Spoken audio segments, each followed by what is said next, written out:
अपना ख्याल तुम रखना।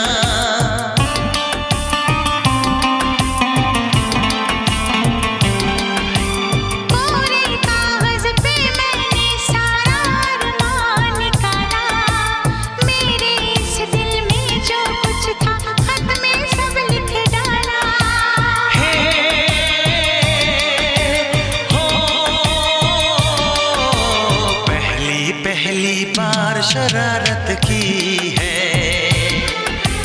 पहली बार